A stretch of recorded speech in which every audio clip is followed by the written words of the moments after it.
Picture this. In the heart of a small farming town, where fields once flourished and wells flowed freely, everything changed one scorching summer. The rain simply stopped, gardens withered, crops failed, and worried faces became a common sight at the local diner. This wasn't just a dry spell, it was the kind of drought that threatens to wipe a community right off the map.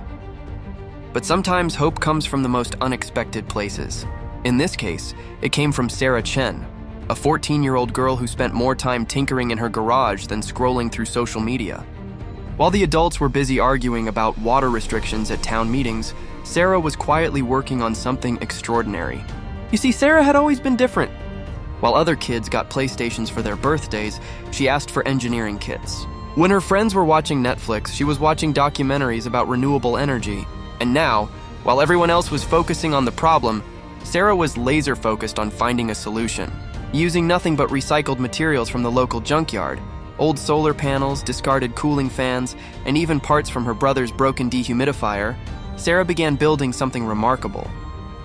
Her neighbors thought she was just playing around. Her teachers were concerned she was spending too much time alone in her garage, but Sarah knew better. After 3 months of trial and error, countless failed attempts, and more than a few minor explosions, Mom's favorite curtains, she did it. Sarah created a device that could literally pull water out of thin air. Using solar power to run a condensation system, her invention could harvest moisture from the atmosphere and purify it into clean, drinkable water. But here's where things get interesting. When Sarah tried to present her invention at a town hall meeting, people laughed. Water from air, that's science fiction, they said. The mayor even patted her head and told her to leave the serious solutions to the adults. Then came the moment that changed everything. Right there in the middle of the town hall, Sarah plugged in her device. As the skeptical crowd watched, drops of water began to form. Then more drops, then a steady stream. By the end of her demonstration, she had produced enough clean water to fill several gallons, all from the moisture in the air they were breathing. The room fell silent, then erupted in applause. Within weeks, Sarah's design was being replicated across town. Local businesses funded larger versions for community use. The local paper's headline read, "Local teen turns air into hope."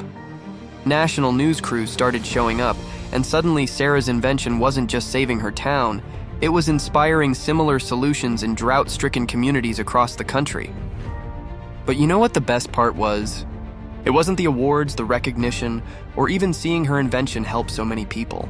It was the moment her dad, who had always worried about her spending so much time tinkering, looked at her with tears in his eyes and said, "I've never been prouder."